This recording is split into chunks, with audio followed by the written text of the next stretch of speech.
ناظرین کرام، ان پتھروں کو دیکھ کر آپ نے یقیناً اب تک کئی طرح کے عجیب و غریب واقعات، قصے اور معجزات سنے ہوں گے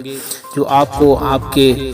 کیلنڈر میں لگی ہوئی تصویروں میں نظر آئے ہوں گے، علماء کرام کی تقریروں کے ذریعے سے ملے ہوں گے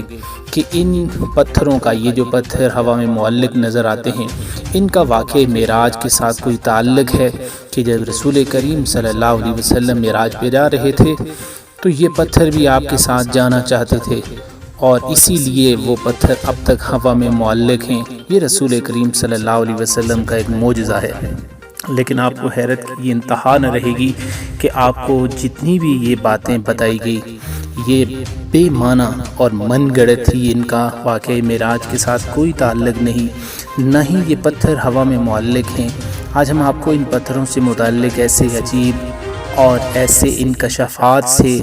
آپ کو مستفید کریں گے کہ جو آپ نے شاید پہلے نہ سنے ہوں۔ تو ان تمام سوالات کے جوابات سننے سے قبل اگر آپ ہمارے چینل پہ نئے ہیں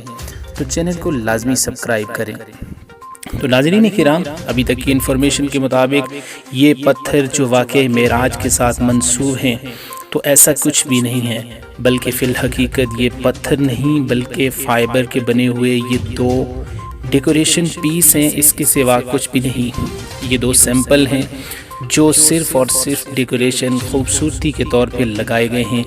لیکن ہمارے مسلمانوں میں چونکہ کوئی بات اتنی زیادہ پھیل جاتی ہے، اس کو اتنی ترویج مل جاتی ہے کہ ہمیں تحقیق کرنے کا موقع ہی نہیں ملتا۔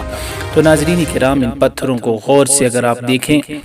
تو یہ دو پتھر نہیں ہیں بلکہ یہ دو فائبر کے یہ پیسز ہیں جن کو ایک سریے کی مدد سے دونوں کو جوڑا گیا ہے۔ یہاں پہ اگر آپ غور سے دیکھیں تو ایک نیچے سے ایک سریہ ہے، سریے کی مدد سے نیچے کا ایک پیس ہے اور اس کے بعد ایک سریہ بالکل سٹریٹ اوپر کی طرف لگایا گیا ہے اور اس سریے کے بعد اوپر دوسرا پیس رکھا گیا ہے۔ اور حقیقت آپ دیکھیں، ہم اب آپ کو ویڈیو میں بھی وہ تمام مناظر دکھائیں گے کہ جو انہوں نے حکیم صاحب نے باقاعدہ ویڈیو میں آپ کو بتائے ہیں، وہ بھی ہم آپ کو ان کی ویڈیو بھی دکھاتے ہیں کہ کس طرح سے ان کے اندر سے آواز بھی آتی ہے اور یہ سریے بھی آپ کو نظر آئیں گے۔ تو ناظرین کرام، آئیے دیکھتے ہیں۔ یہ فائبر کے بنے ہوئے ہیں اور یہ دیکھیں، یہ اس کے اندر تو ناظرین کرام، آپ نے یقیناً دیکھ لیا کہ ان پتھروں کے بجائے یہ پتھر نہیں بلکہ فائبر کے دو پیسز ہیں۔ رسول پاک صلی اللہ علیہ وسلم کی طرف کوئی بات منسوب کرنے سے قبل ضرور تحقیق کیا کریں، کیونکہ آپ صلی اللہ علیہ وسلم نے ارشاد فرمایا، من کذب علی متعمدا فلیتبوأ مقعده من النار، کہ جس نے میری طرف کوئی جھوٹی بات منسوب کی اس کا ٹھکانہ جہنم ہے۔ اللہ تعالی ہم سب کو رسول کریم صلی اللہ علیہ وسلم کی حقیقی تعلیمات پہ عمل کرنے کی توفیق عطا فرمائے۔ ویڈیو اچھی لگے تو چینل کو لازمی سبسکرائب کیجیے۔ السلام علیکم۔